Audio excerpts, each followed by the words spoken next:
So, last time we started thinking about lying and bad and good deeds, and oh, that might be too loud.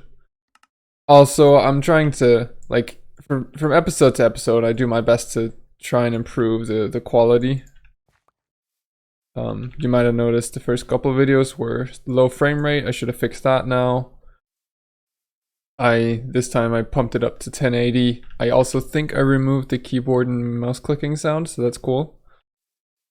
So over time, the quality is gonna improve, and I might, once we get more people watching, I might just revisit some of these topics.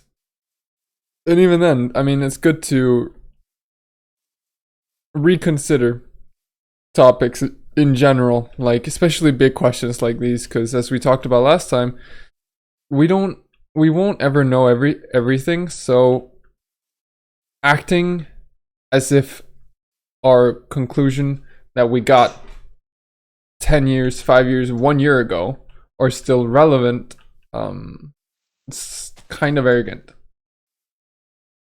So yeah, I'll just revisit these topics later on to when the quality is really at a point where people actually want to watch.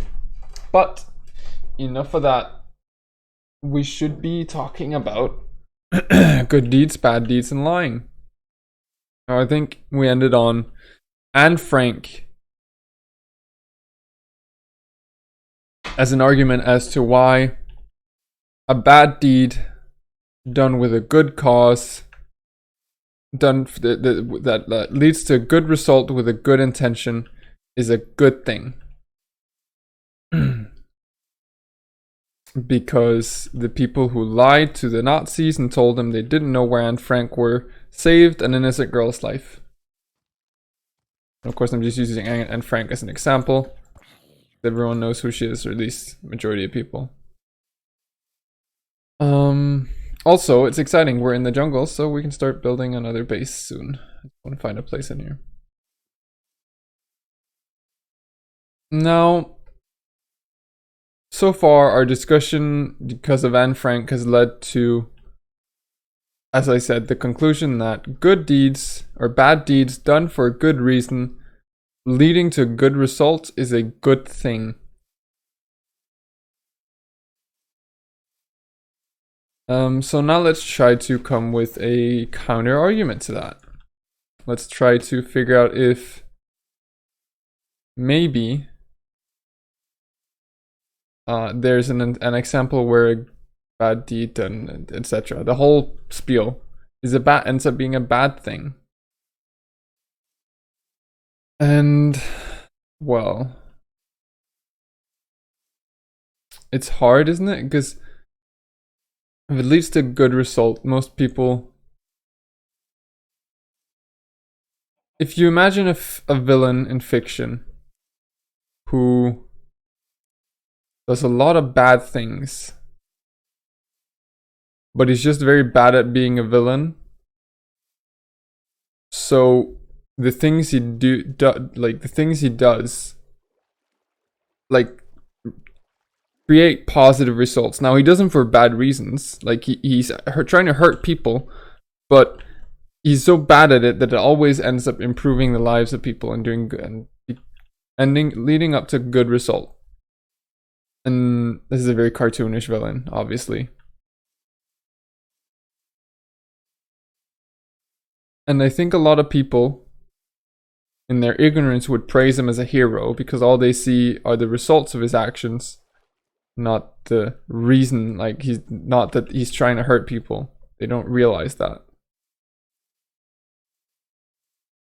And so a lot of people would say, but that's just because of their ignorance. I think it's much easier to argue that if something's done for a bad reason and leads to a good result, it's still a bad thing to do. Because if you...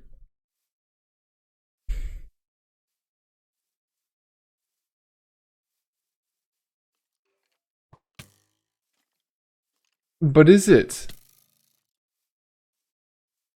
Is it really? Oh, that's a lot. Because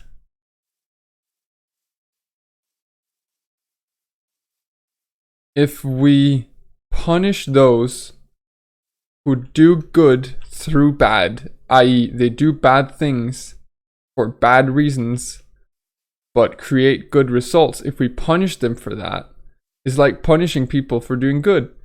But on the other hand, if we reward them for the results they create, i.e., improving people's lives, if we reward them for that, they might stop doing bad things for bad reasons.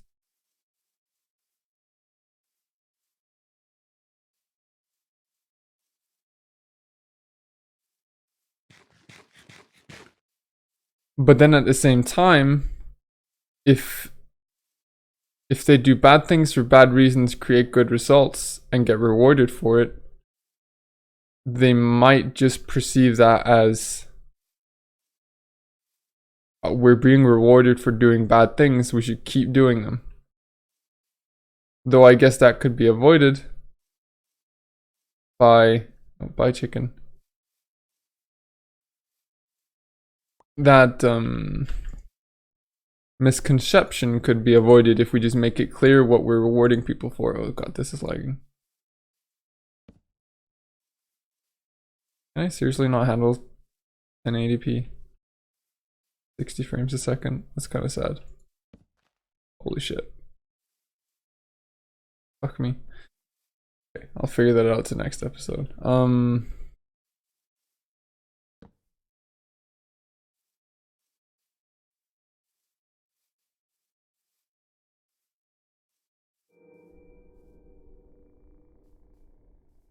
So if we just communicate clearly why we're rewarding them, that misconception should be avoidable.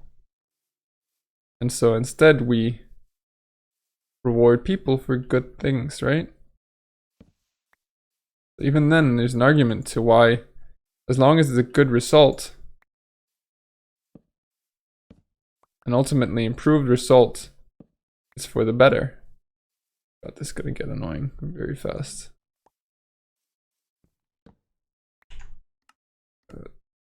Quick fix this.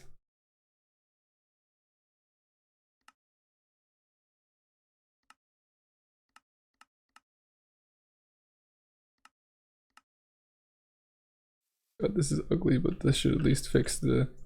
Seriously? Not quite.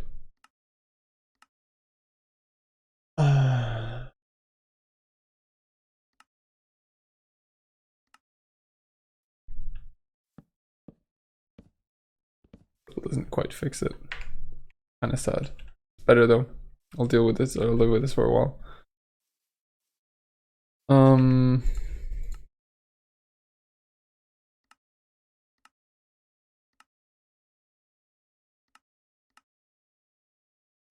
Sorry, it was too ugly.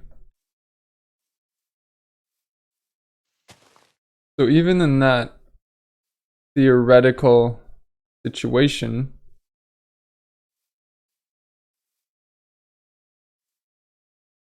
it might just be good to reward people and consider it a good deed. But then it depends on how bad the original deed was, doesn't it? Oh, fuck. Because you kill someone to save more people. Now we're getting into the trolley problem. Hey, exciting. So, for those who don't know, the trolley problem is you have a train going down a track. And that track splits in two. And on the first track, there's one person tied to the tracks. And the train will automatically go towards that person. Like the train is on that trajectory towards that person. This is cool. This might be on my base. Now, on the other track, because it splits, there's 4 people or 2 people or whatever, just more than the first person. And they'll be fine if nothing happens, because they are also caught on the track. Now, you're in the control room, or there's a person in the control room, And this person can switch. Hold on, wait, I'm messing this up. Sorry. The train is hurling towards 4 people. So I just switched around the tracks. On the first track, there are 4 people tied on. The train will kill those 4 people if nothing happens. On the opposite track, where the track splits, and on the track number 2, there's only 1 person tied on. And that person will be fine if nothing happens, because the train is going to go on the other 4 people instead. Now, you're in the control room, or a person is, and you can change the trajectory of the train. You can change the track so that it goes to the 1 person instead of the 4 people.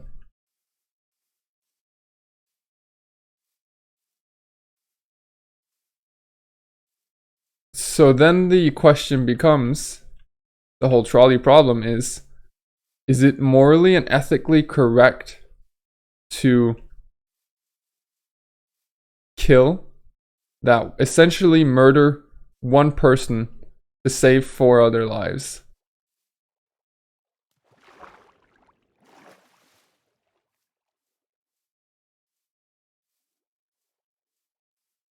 Should you change the track, switch the track so that the train goes and kills 1 person instead of killing 4 people? Or should you just choose to do nothing and let the train kill 4 people, because then you're not actively involved as a murderer? Oh dear Lord. And there are good, this is an ethical dilemma that isn't necessarily solved, and it's not inherently solvable, because in scenario 1, where you do nothing, you are a standby, you're passerby, essentially. You're a passive observer of an event, and so you can be, but not all would consider you an active agent of this situation. Oh yes, birds. In situation 2, you essentially murder a person. You manslaughter someone. You commit manslaughter. You save 4 others, but you've still committed manslaughter. And so, what's the right choice here? A lot of people would argue that, well, if you stand by passively observing, you don't take action, then you have essentially killed those 4 people. Because this is not, oh, there's a village, nice. This is not a situation where, oh, and a temple, awesome, where you just passively observe. Passively observe. This is a situation where you actively chose not to. You had the ability to change the situation, yet you decided not to.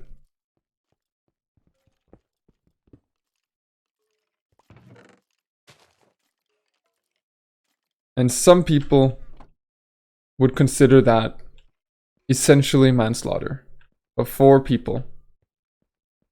The problem then arises when you consider how many people would then should then be considered murderers, because many crimes happen in public with people knowing, rape, assault, all sorts of things.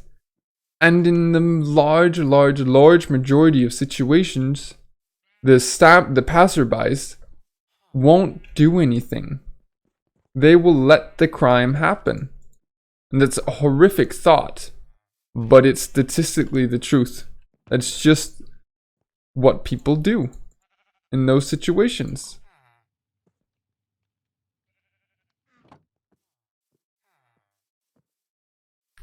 And here's a tip. If you're ever getting attacked in public and people are walking by and you're crying for help yet no one's helping, what you should do is call out a specific person.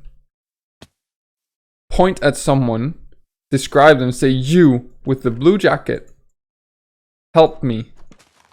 Or another, if someone's like severely injured with a broken leg, most people won't do anything.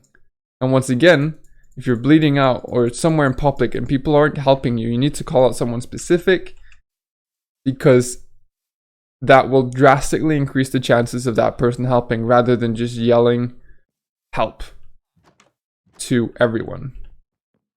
Now, this is a sad truth of humanity, is that most people would choose not to get involved in situations like that and just leave it be, thinking someone else is gonna help. And that's the essence of it, is that most people think, oh, someone's already called 911, I don't have to, I'll just keep going. And then everyone thinks that, and then no one does anything. That's essentially what happens, is that the more people are present, the less people, or the less the chances are someone will call for help or will help. So the more public of a place you're in, less likely people will actually help you. Which is, again, very sad. Now,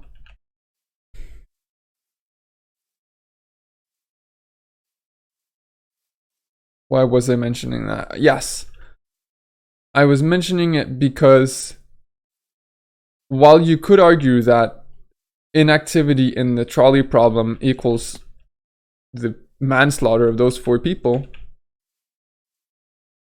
most people probably wouldn't take action, especially if other people were also there capable of taking action. Most people would just walk by, would choose, or would be paralyzed. There's a fight, flight, and freeze response, and a lot of people would just freeze. And you can call that a flaw in humanity. You could say that we should raise our children to take action in such situations. And yeah, but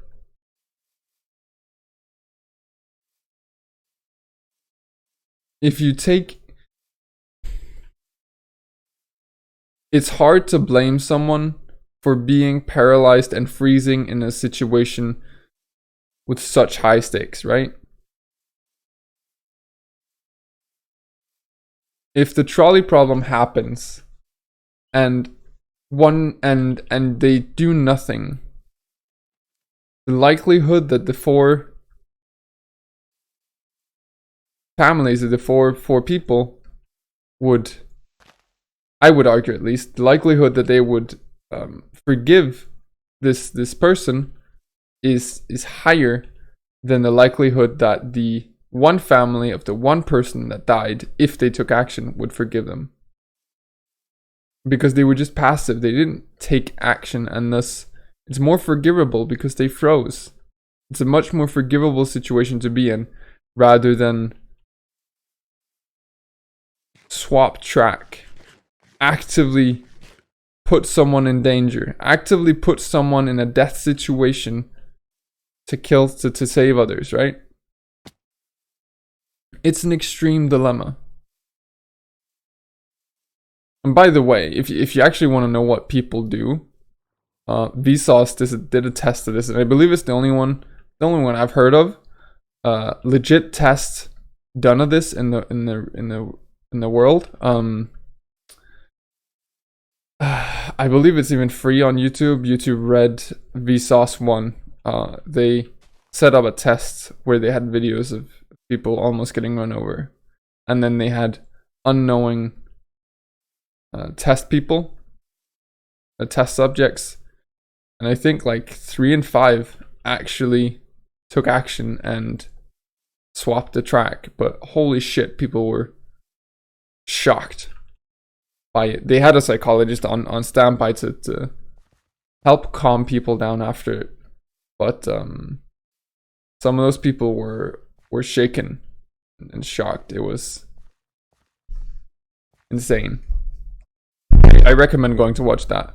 But that's a tangent. My point is that this is a dilemma that's existed for a long time. And it's not one with an easy solution, if any at all.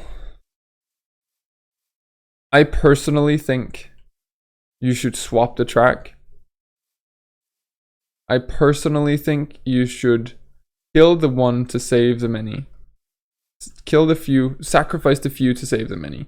I think that's in my opinion, that's the right thing to do. But I also haven't considered it a lot. This is not one of those things I've spent a lot of time thinking on. But at the same time, I wouldn't blame anyone for not taking action. Pandas. Hello? Hello?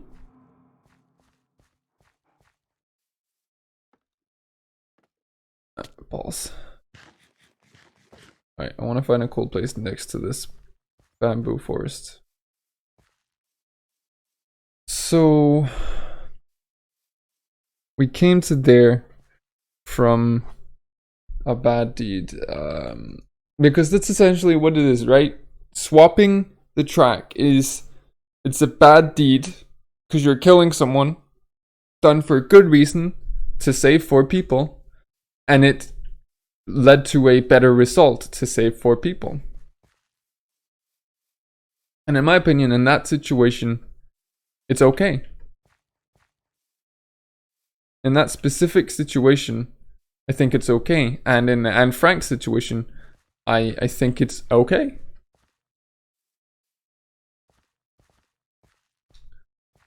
So we end up, at least from my point of view, fortifying the position of bad deeds are good if done for a good reason with a good result. Now, I want to see if I can come up with a counter argument to that. When did I even start recording? Oh, Lord. I'll stop it in half an hour.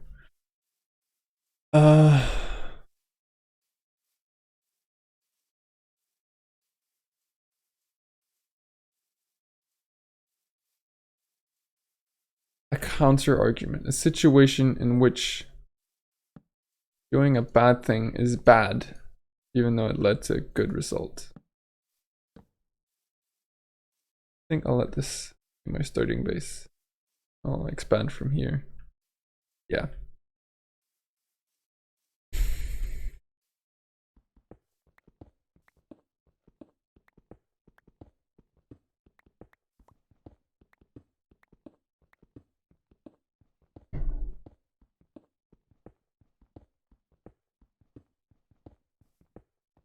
So I can't come up with anyone right now, but I do have another point to make.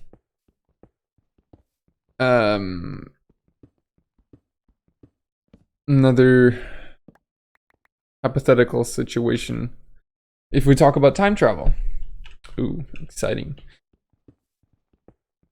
If we could travel back in time, should we kill baby Hitler? Ignoring all the unknown consequences of killing baby Hitler, right? Assuming that the world wouldn't drastically change.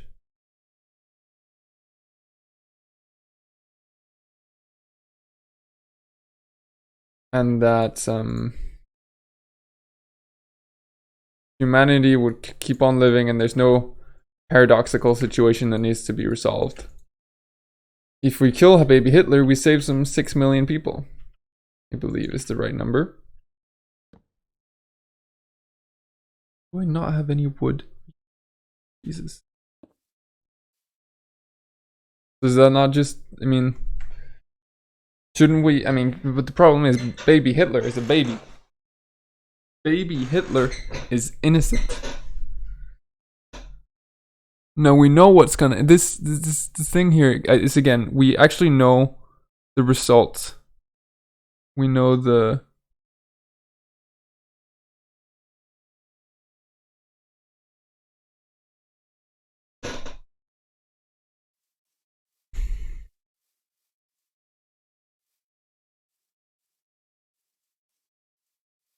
We know what happens, right? We know that if we kill baby Hitler, we save many people. And if we don't, many people die.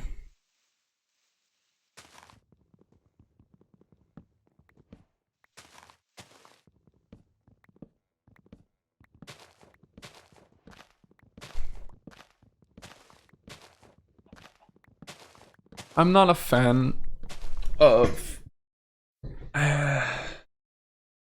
no. Fried chicken. No, let's ignore that analogy because that's just riddled with time travel consequences and paradoxes and shit. It's not.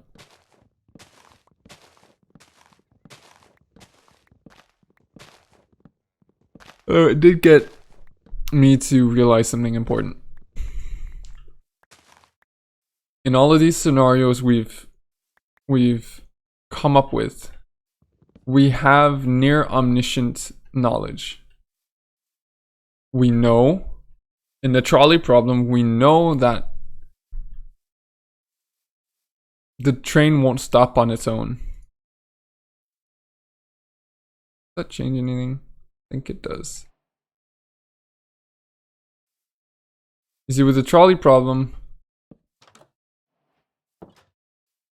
if the train stops on its own, then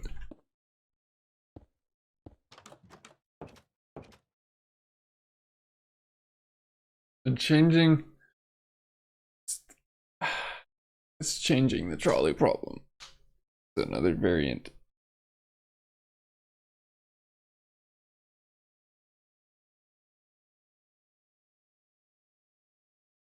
Okay, let's do the Anne Frank one first. In this situation of Anne Frank, the people choosing to harbor Anne Frank are putting the lives of them, everyone in the house, and likely anyone involved in this. They're putting them at risk to save Anne Frank. And in this situation, when the Germans come knocking on the door, they can choose to lie and put everyone at risk, or they can tell the truth and let's, in this scenario, assume that they would be allowed to live. They might be put on a watch list, but they wouldn't be punished. They wouldn't be killed for being traitors because, well, in the end, they gave up the information.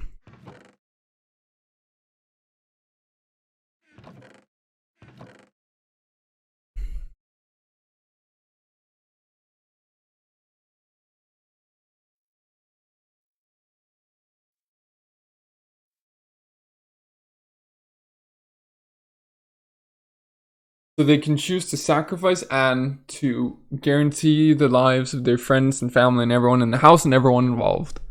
Or they can lie, put everyone at risk,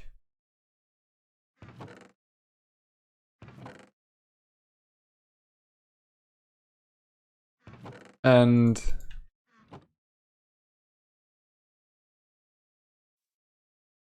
possibly save Anne, because they don't know if what if the Germans find out anyway? I mean, we can look back on it now and say, oh, well, Anne Frank lived. Awesome. I certainly hope she lived. I'm pretty sure she did. I'm actually not sure. Hold on. Anne Frank. I'm 90% pretty sure she lived.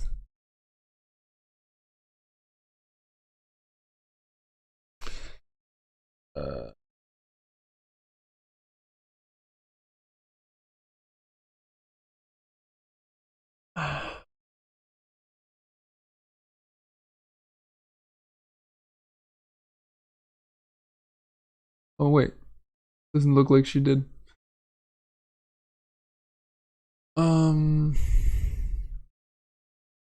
Yeah, no, she did not. Kept a diary. Got arrested. Got sent to concentration camps. Okay, yeah. So she got caught. And so essentially, the people harboring her put themselves at risk to delay something that was inevitable.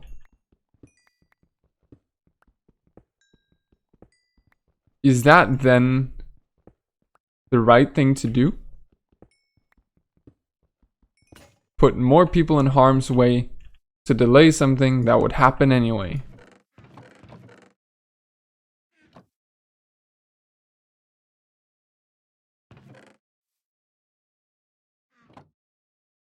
I mean, it certainly doesn't sound like a good thing to do, right? Or is that... That can't just be me. They are literally putting people at risk in harm's way, and I'm not gonna bother looking up what happened to those people who harbored her. Let's assume they lived, even if they didn't, right? They might have been killed as traitors, and now the net result is more people are dead. And the thing we got out of it was a longer diary.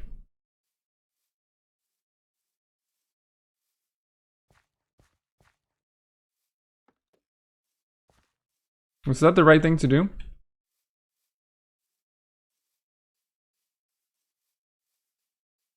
I think most people would still say yeah. That is the right thing to do. And I kind of understand, but there's also certainly a counter argument to be made, right? There's certainly an argument to be made that putting people at risk for something inevitable is dumb. And a lot of people are probably going to argue that, yeah. But they didn't know that Anne Frank, like they didn't have that knowledge when they chose to lie for her.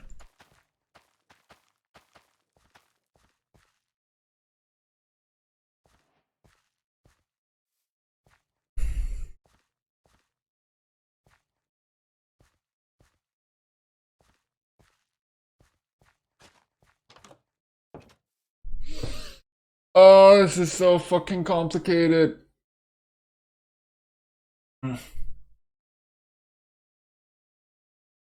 Yeah, they didn't know that, but that's like, okay, yeah. They didn't know that Anne Frank was gonna get caught anyway when they chose to lie for her. But that's my point. My point is, they didn't know the result. In that when they're in this situation, they don't know what the result of their action is gonna be long term. All they know is the short term payoff and the intent and the action itself.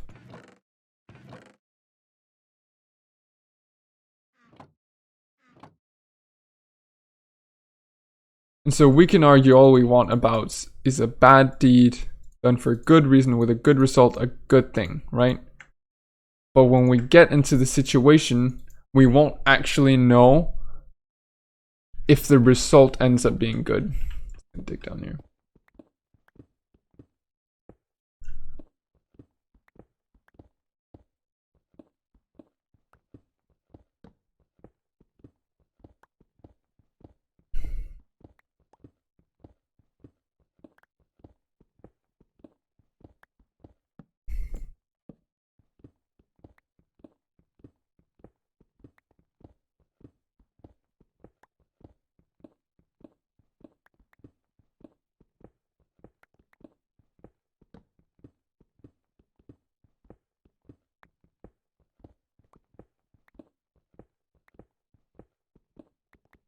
Fuck me, this is confusing.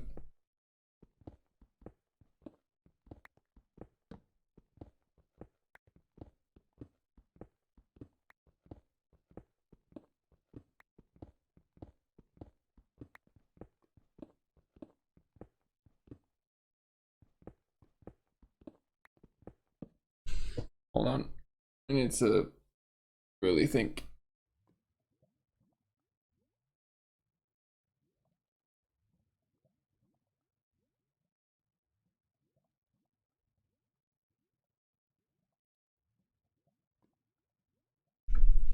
Let's go back to the trolley problem.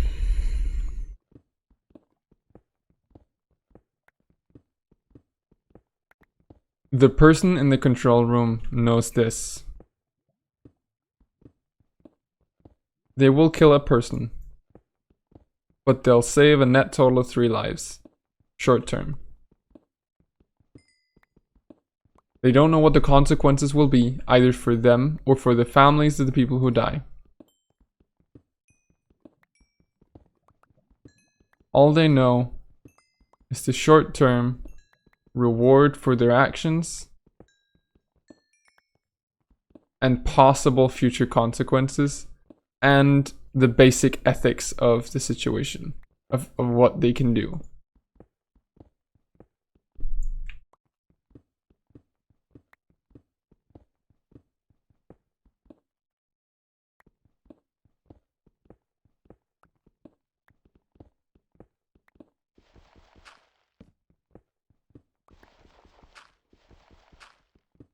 And that's the problem with discussing these things in very omniscient terms, right? Because while we can put up these hypotheticals where we know what happens exactly in each scenario, when in the situations ourselves, we can't. Yeah, we can come up with conclusions and actions when we know everything.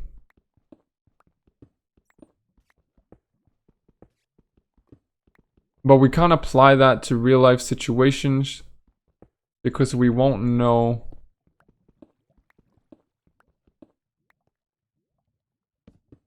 because in those real life situations we won't have all the same information about the end result.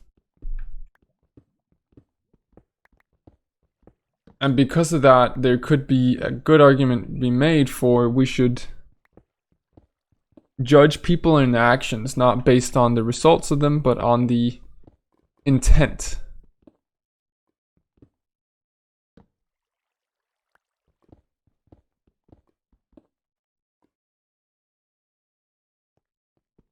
My head hurts.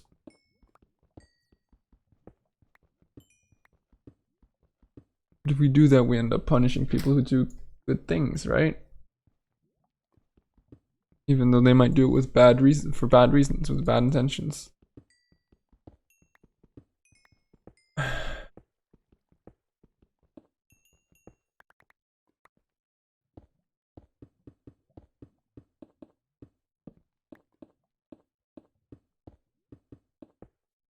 Maybe the problem is that I'm thinking of this in very black and white like black and white terms. Because essentially what I'm saying is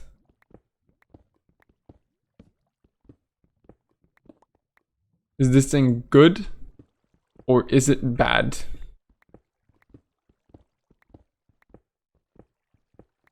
And we can probably add more grayness to it. The problem with the grayness is it's very...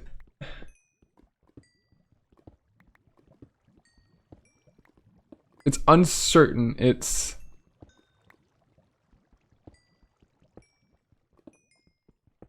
unclear what it means always exactly. Because, okay, let's say...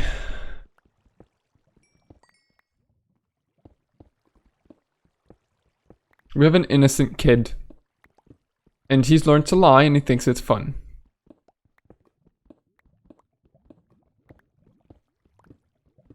No, let's just step away from that. That's a weird hypothetical.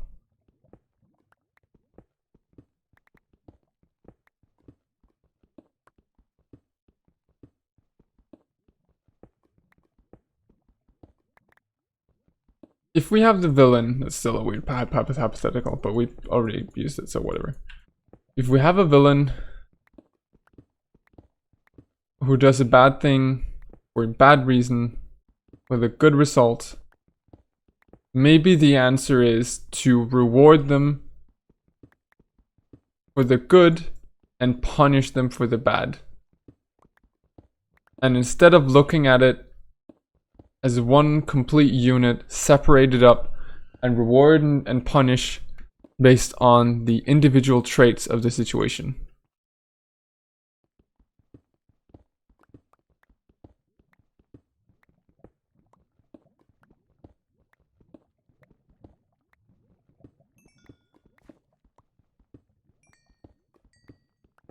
And then we know, and then it's not a good or bad thing to do,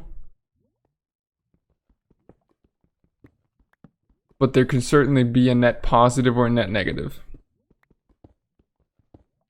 Killing Hitler is a negative. Killing an innocent baby is a negative, but a lot more people are saved, so it's a positive. It's a net positive. However, we should not put aside the bad. We should not ignore the bad of killing baby Hitler.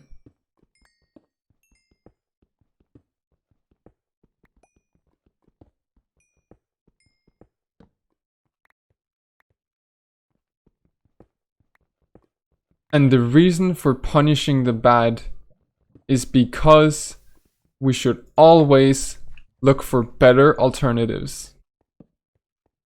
And sometimes that's impossible in the moment or in the situation to come up with one right then and there. Did I have obsidian? Don't know. Damn it.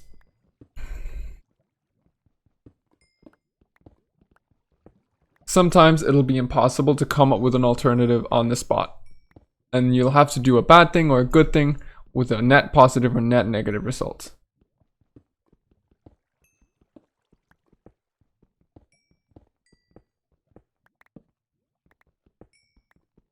And then it's up to that person. I hate answers like that. I can't just say it's up to that person.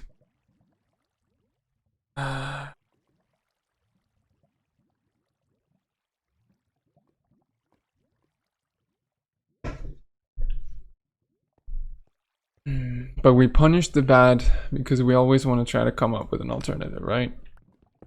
Isn't that a fair assessment?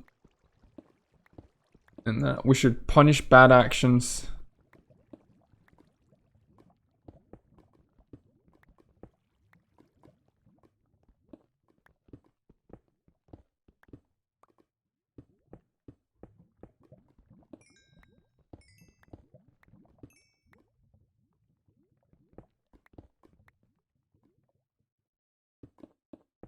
We should avoid bad actions because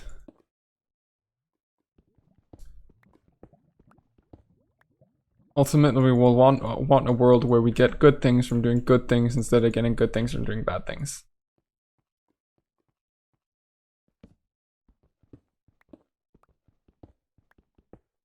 But then that's fine. But then what if we find ourselves in the future choosing between a bad deed with a good result and a good deed with a bad result? At least short term. Again, we can't know everything, but we just have to work off of the information we're given.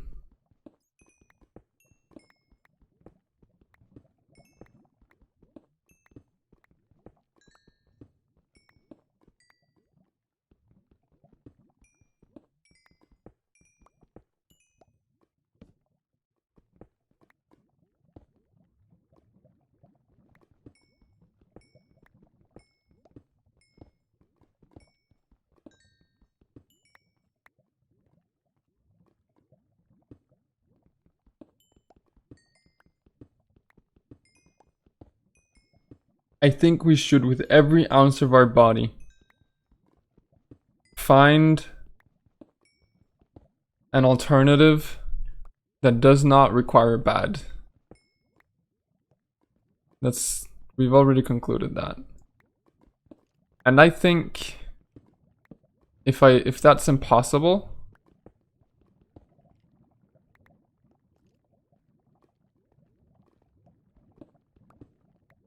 then do what leads to the best result.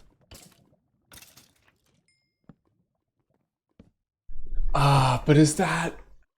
Fuck.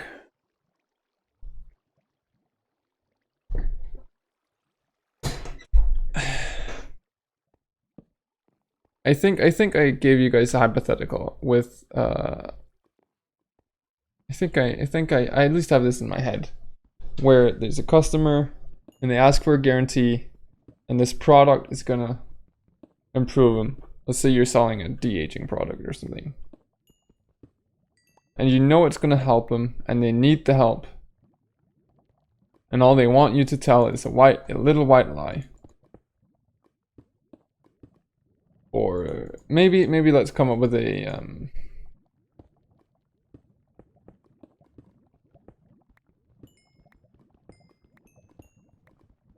more realistic one. You have a bride and you're a bridesmaid or a groom or what, like you're part of the selection process. And they show you a dress and you can see in their face, in their body language, in everything they do, that they absolutely love this dress. And they want to wear it. And they want this one. It is exactly the one they want. But from your perspective, and from most others, it's ugly as hell, right? It doesn't look good in the traditional sense. The bride loves it, but no one else would love it.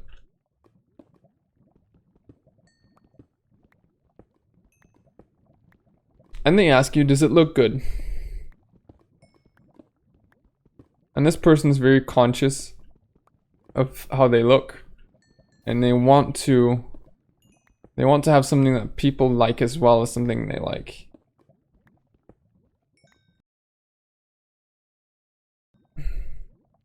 So if you tell them no, it doesn't look good. You tell them the truth and say, no, I don't like it. Then they won't wear this, and they'll be sad because they don't wear it.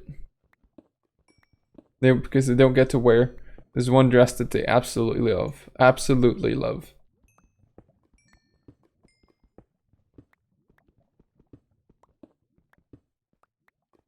But if you lie to them and say, and this is a very normal lie, a lot of people are like, yeah, you look great. This is a lie many people tell. The white lie, telling them they look great to boost their self-confidence, even though they don't necessarily. So I think a lot of people can understand this perspective. And you lie and you say, I look great, and they wear that dress, and people might look at them funny. But I think a lot of us can agree that it's more important about how they feel in the dress, especially for such an important day. If they love that dress, that's the one they should wear. In my opinion, it shouldn't matter what anyone else thinks for such an important day.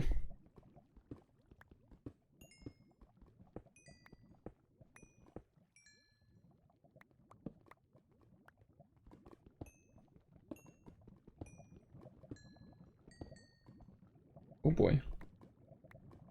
There's death down there.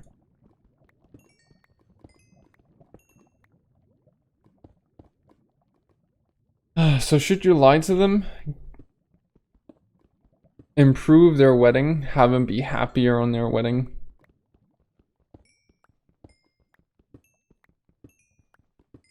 Or lie? Oh yeah, should you lie and have them be happier? Or tell the truth? And it's still their wedding, they'll still be happy, but they certainly aren't as happy because they'll keep thinking about this dress. Now we're coming into that fucking omniscient thing again, where we know exactly what's gonna happen.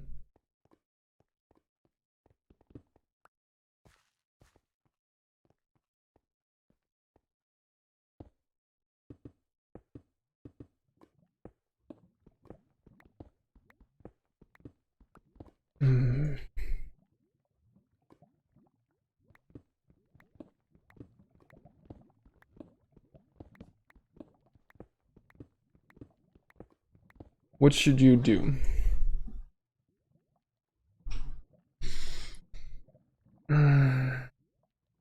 Well, as we discussed before, I guess you should try as hard as possible to find a way to convince them to wear the dress while also telling them the truth that it's not pretty.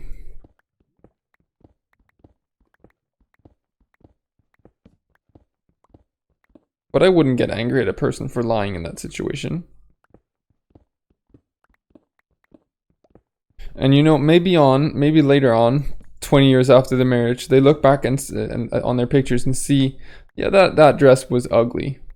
The bride looks back and agrees that, yeah, that was actually a pretty ugly dress. But thank you for lying to me. Because I was so much happier because of it.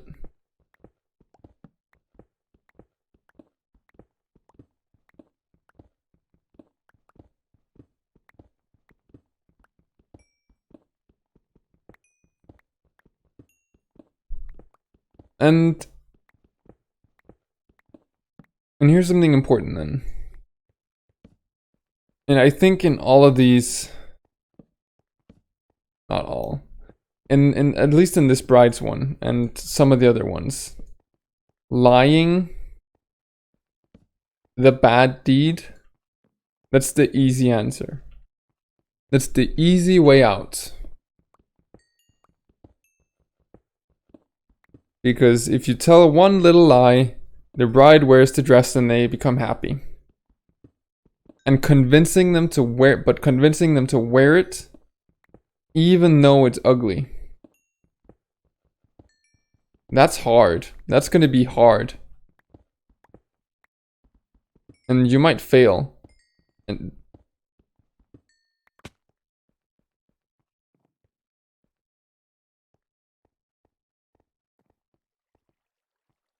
And so lying is the easy, certain answer.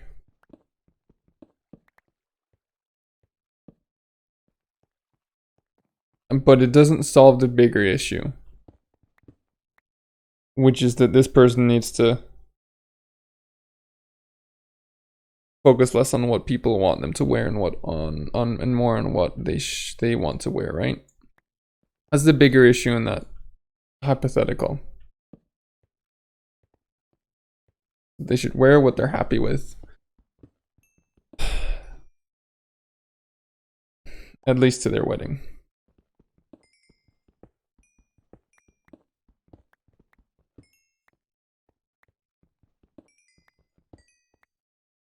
So you take the easy way out.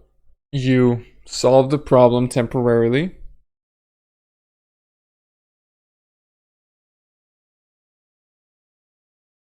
And then what? You tell them after. They might get angry at you.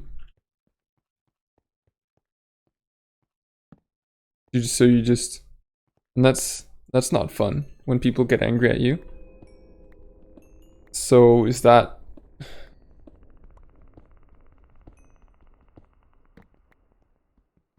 I mean, now you face the consequences of you lying, of you taking the easy route out. They might forgive you later on, or they maybe not.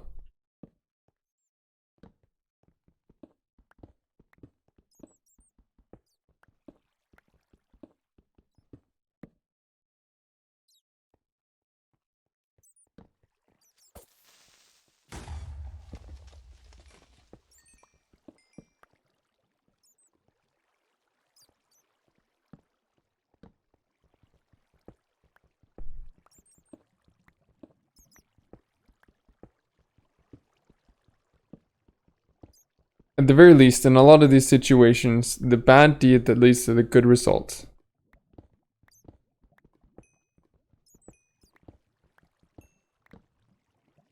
is the easy way out.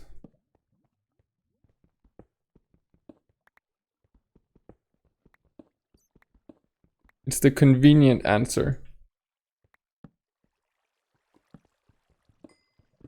And we need to be aware of that when considering whether or not to do it.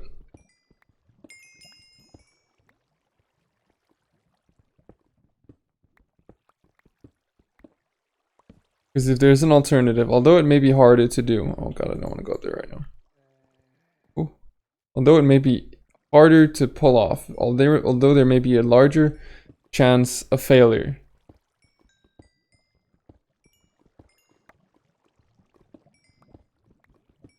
Oh, balls.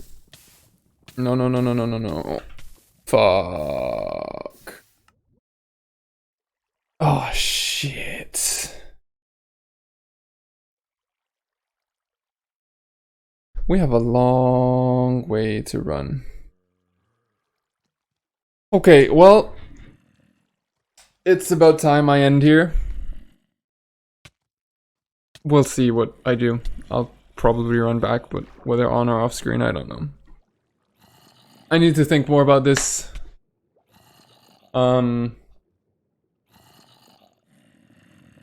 This is a complicated issue. There might not be an answer, but it's worth thinking about. So, see you guys next time.